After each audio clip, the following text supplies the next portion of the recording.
I'm so jazzed about this movie because when I got the link and everything, I'm thinking, an independent film. Sure. Not that they're all bad, but some of them are just hard to watch.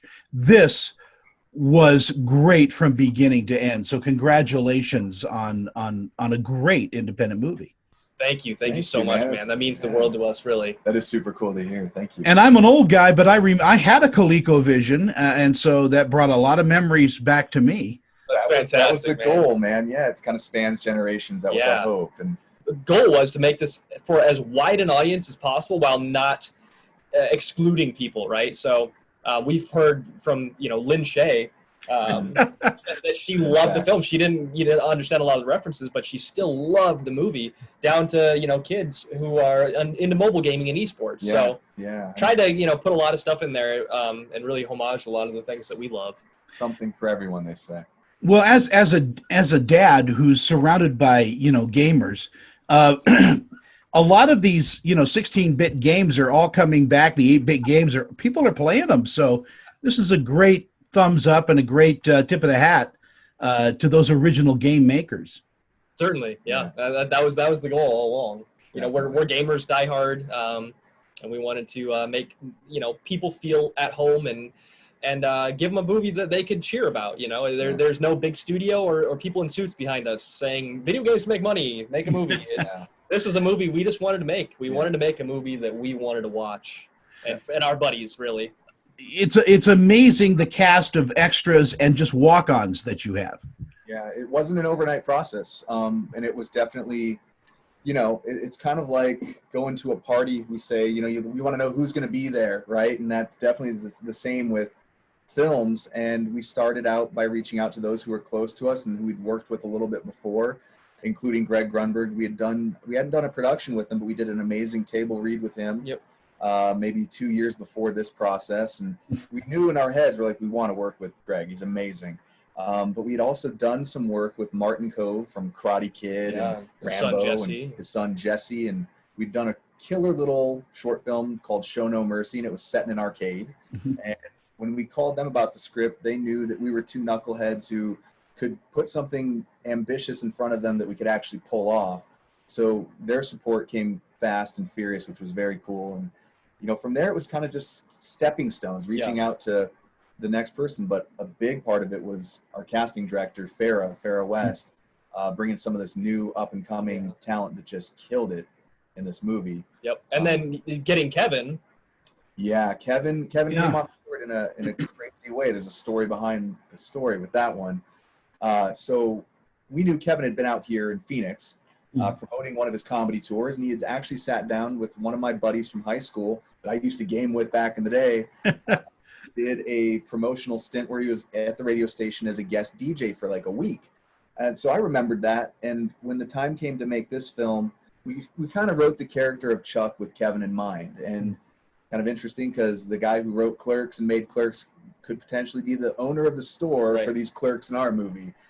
We reached out to Kevin through my friend by doing a little video message, and Jeremy and I sat down and we just poured our hearts out, man, like one indie, filmmaker crew to another, and said, Kevin, like, you're our Obi-Wan Kenobi, man. Here's what we're trying to do. We love your work. Would you be possibly interested in being in this thing with us? We shot it out there and didn't think we were going to hear anything back. And within 30 minutes, we got the note back through my buddy. He said, dude, Kevin just messaged. He said, simply tell the boys I'm in and to get in touch with us. Oh, yeah, that was it. Wow. So you shoot for the stars sometimes, and sometimes you rope them, But was it a lengthy audition process, for your main cast? They got a ton of submissions, and then they were video submissions, so then we kind of narrowed that down, and then they did in-person, and Greg jumping on as a producer as well was there. Yeah. So it was awesome to have, him and Farrah in the room really showing us, he was our eyes and ears in Hollywood. Yeah. Who could be sending us images and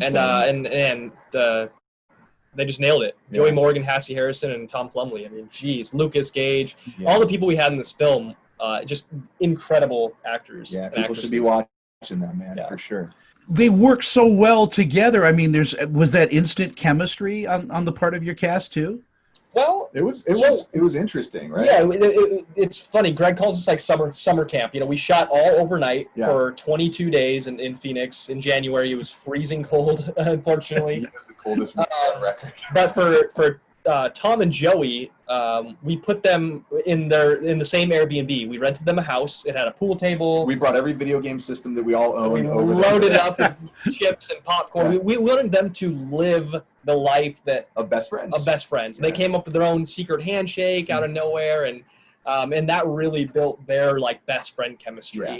And Hassie, dude, she's just like one of the guys, and she can hang with anyone. She came in, and she's so freaking great, man. She just melded right with the dudes. Yeah. And it was neat to see the three best friends we wrote on the page like come together, you know, not only on camera but behind the scenes too, and watch them joke around and run lines together. And Joey be playing Nintendo Switch, you know, waiting for his time, and Tom and Joey always came to set together even when they weren't on that day. It was awesome. You know, they're doing their research, of course, when they're playing the games. Yeah. So As co-directors of the film, do you allow for some improv? Was there a bit of that going on?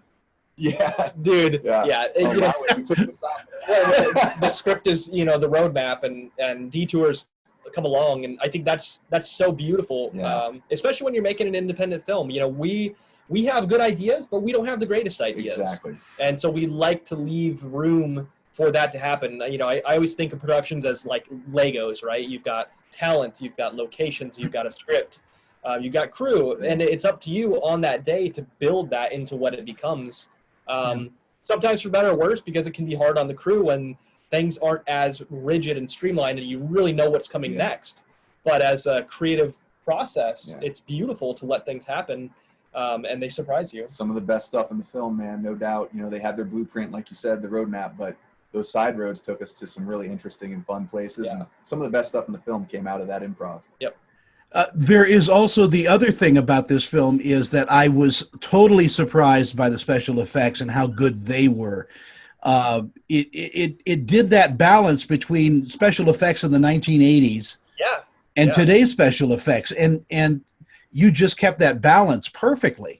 Yeah, Foxtrot X-Ray, amazing production here in Phoenix, at Post House that does VFX. Yeah, man, they gave their heart and soul. Could not have done it without them. Yeah, and I mean literally, but also, dude, spiritually through the process. Having Paul over there and the team at Foxtrot take every one of our harebrained ideas that we always thought was overly ambitious and go, yeah, I think we can do that. And we ended up with over 500 visual effects shots, and we did not set out to have that much. And to your point on mixing the new and the old, you know, it really helped too, because we shot on, you know, red digital cinema camera, but the anamorphic lenses I chose to shoot the film on were they kind of had like a lo-fi feel. So, you know, we really wanted this film to feel like it might have been made in the 90s, might have been made in the late 80s.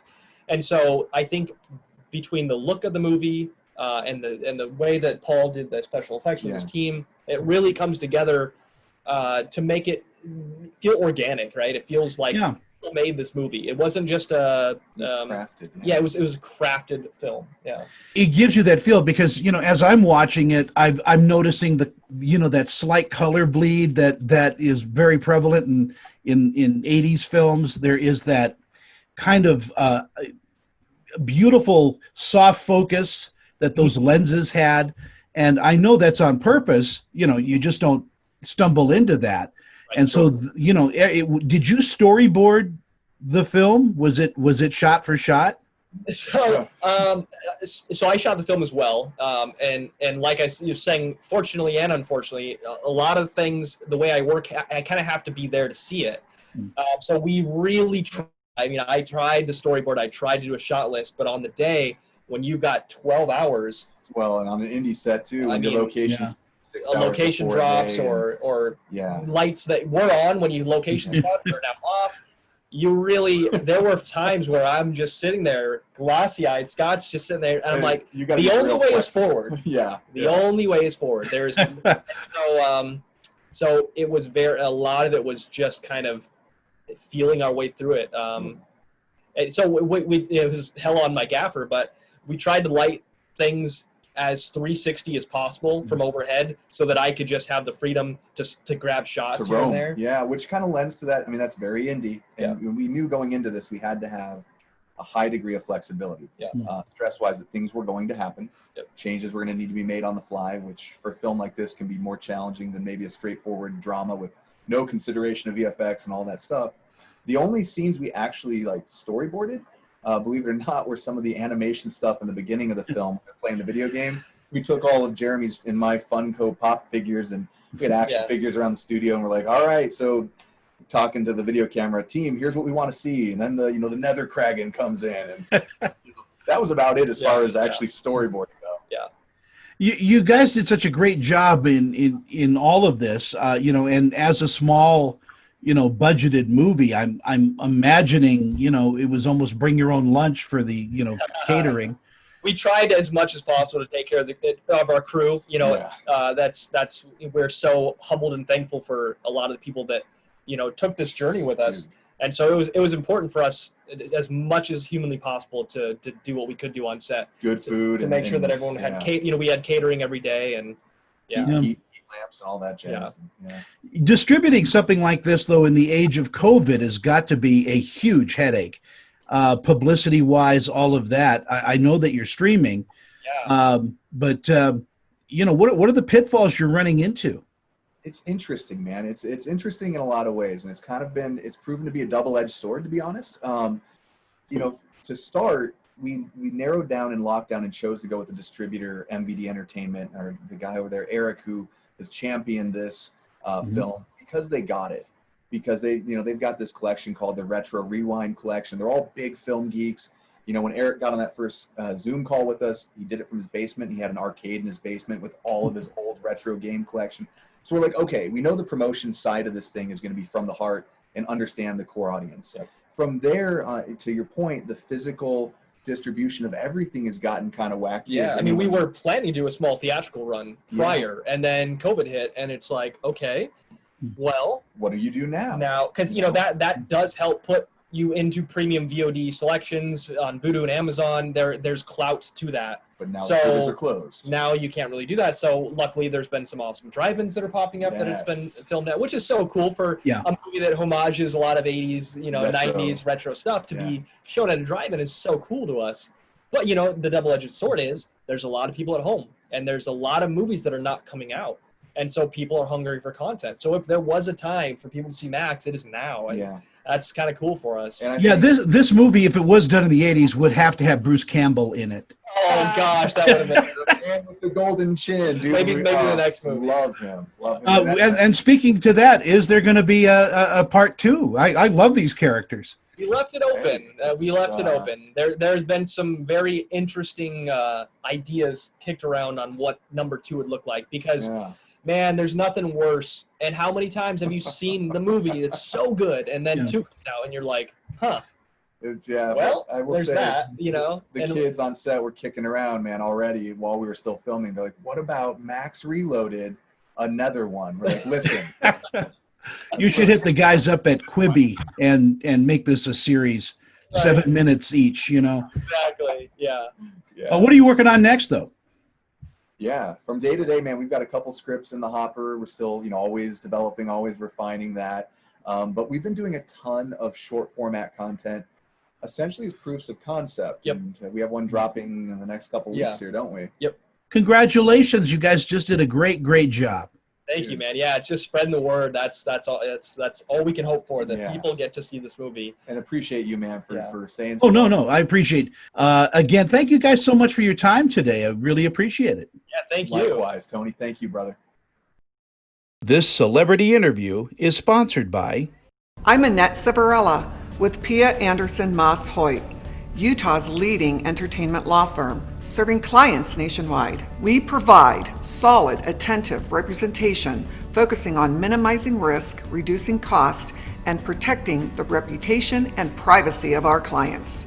Our goal is to provide you with the legal representation you need to make the right decisions and to protect you and your creative works. Call or email me for a free consultation.